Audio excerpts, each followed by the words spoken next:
And we're back to learning Affinity in year day 20. Let me show the quick export function. We'll create a simple rectangle here. And I'm pretty sure you've already noticed that you can switch here between vector and pixel.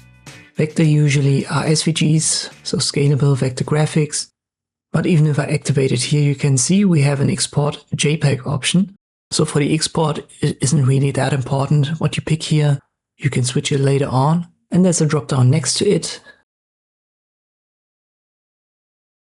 You can see JPEG, PNG, and there is the SVG, which would give us a scalable vector graphic. You can also use the drop down for more options, and there are also different options for the specific ones. So here SVG a couple of times. If you're a total beginner, I would advise you to use the ones that are specifically for export. For example, here SVG for export. Same goes for PNG and JPEG. And if you click on the plus sign, you can add more. If you, for example, want to have a PDF, just activate it here. You can set it to object or artboard.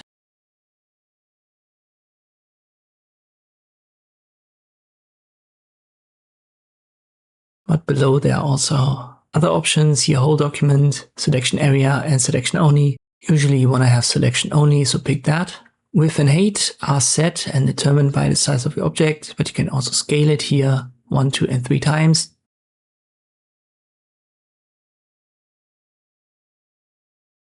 And then I would advise you to have ask for location active if you don't want to use Canva itself. And then just confirm using export. It will open your Explorer. One more feature here is the advanced. I'm going to talk about that later on because there are a couple of advanced export options. For beginners, it's totally sufficient to just use this quick export function at the top right. And again, PNG, JPEG, and SVGs is usually what you need. Maybe a PDF, and you can activate that via the plus sign. Let us do that. I want to export a PNG just for this tutorial. Selection only.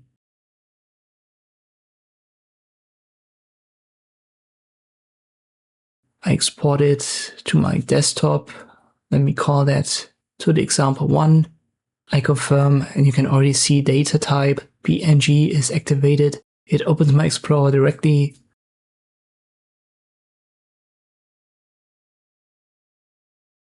And here it is. It's a PNG, and I can simply open this now, for example, in an image software. And this is a quick export function in Affinity. I hope this video was helpful. Thank you for watching, and I'll see you next time.